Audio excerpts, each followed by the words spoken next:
Domitéo.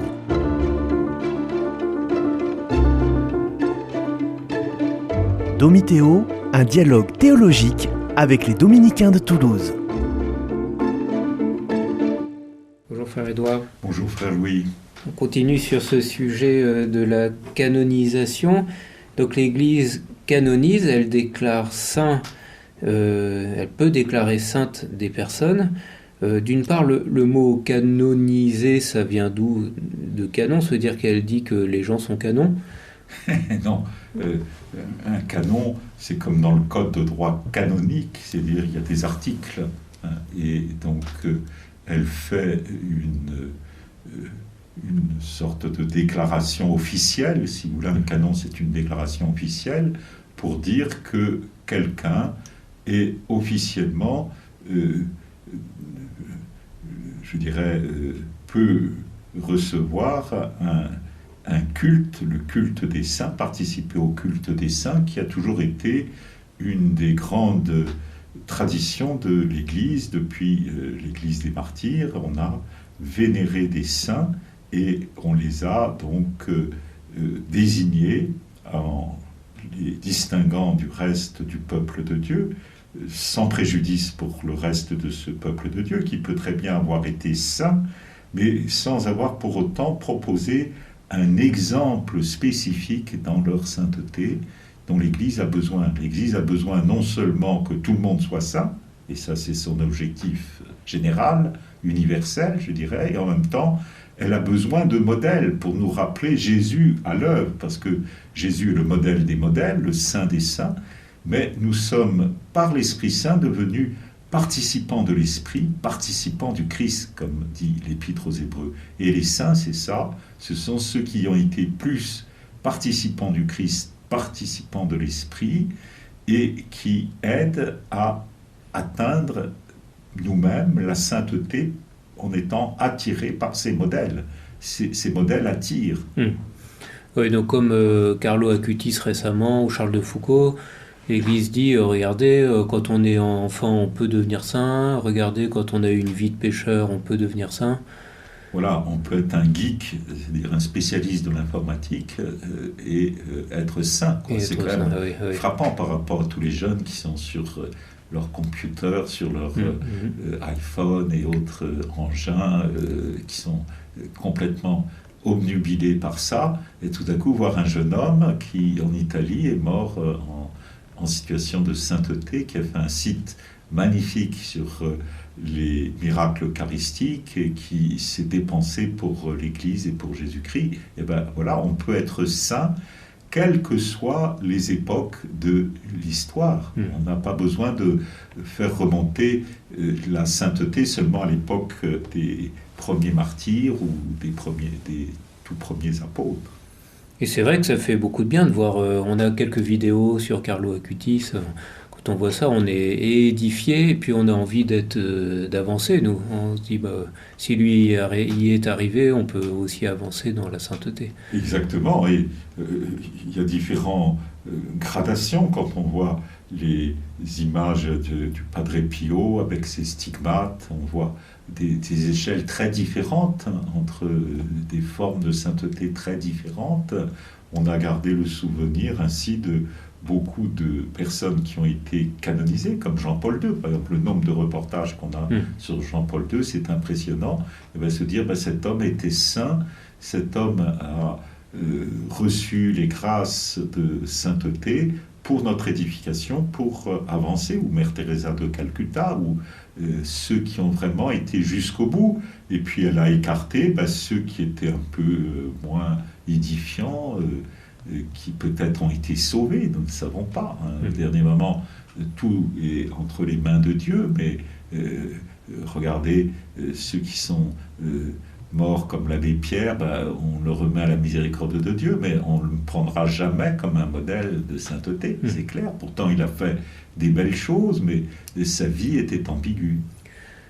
Quand une personne est déclarée sainte, donc canonisée par l'Église, on dit que ça veut dire que l'Église est sûre et certaine que cette âme maintenant morte est devant Dieu est avec Dieu et agit depuis le ciel pour les hommes, c'est ça? Oui, oui, l'Église engage une part de son infaillibilité c'est ce que disait Benoît XIV, un pape de la ancien déjà, mais qui a considéré parmi les actes infaillibles de l'Église, il y a la déclaration de sainteté. C'est pour cela que l'Église est prudente et ne prend les moyens pour étudier d'abord la vie du saint dans sa complétude jusqu'au moment avant sa conversion et à partir de sa conversion, et voit s'il y a exercice héroïque des vertus. C'est ce qu'on appelle faire une position d'un saint. Et puis après, une fois que la position est faite et que le Saint-Siège a reconnu que vraiment ces vertus ont été pratiquées d'une manière héroïque, on dit que ce fidèle est un serviteur de Dieu, et on attend après eh bien, les étapes suivantes, qui est en quelque sorte la réponse de Dieu.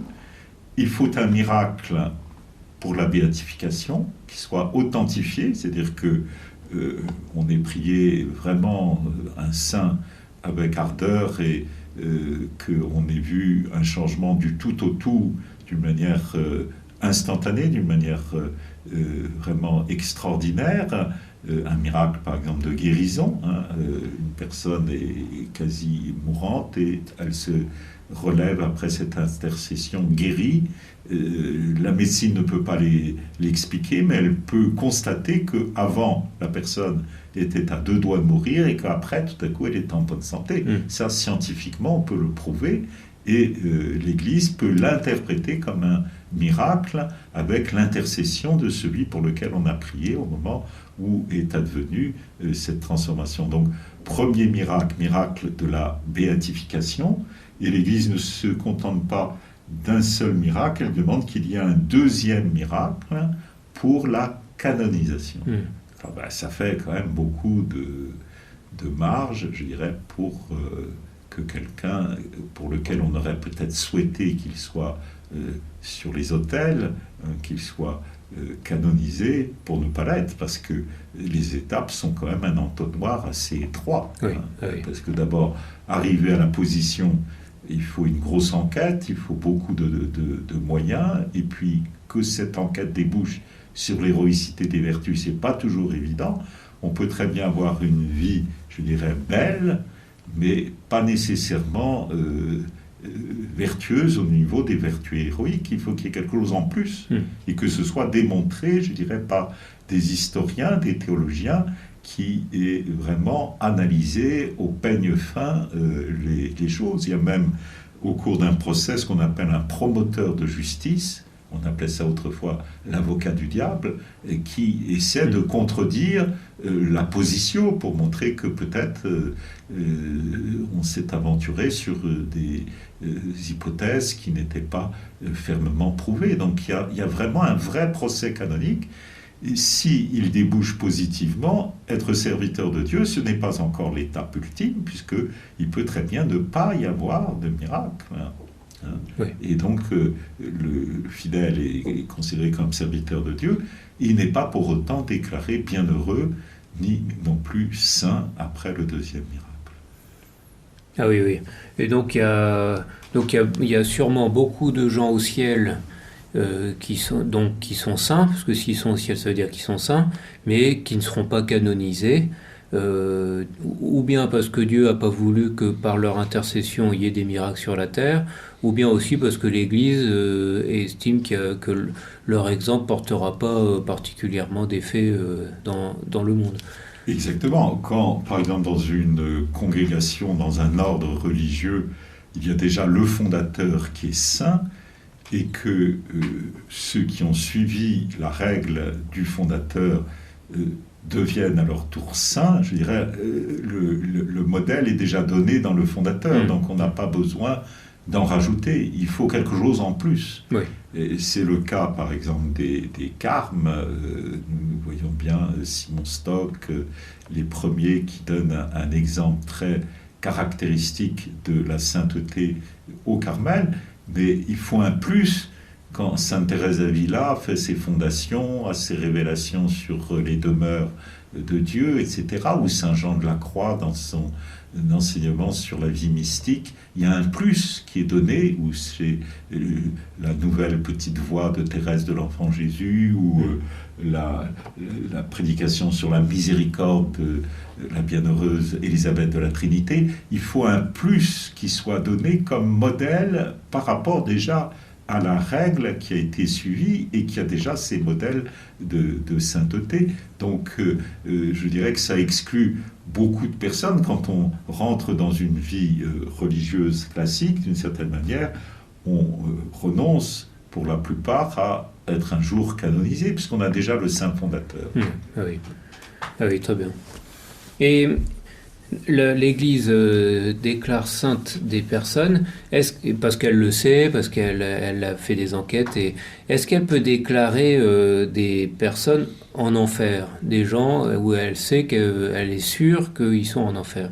Alors non, parce que le royaume de Dieu, c'est le royaume des saints, et l'enfer, c'est le royaume du diable, et ça ne nous intéresse pas. Voilà. L'Église, une fois pour toutes, a dit: ce n'est pas notre domaine, ce n'est pas ma fonction, ce n'est pas ma mission de déclarer des personnes damnées.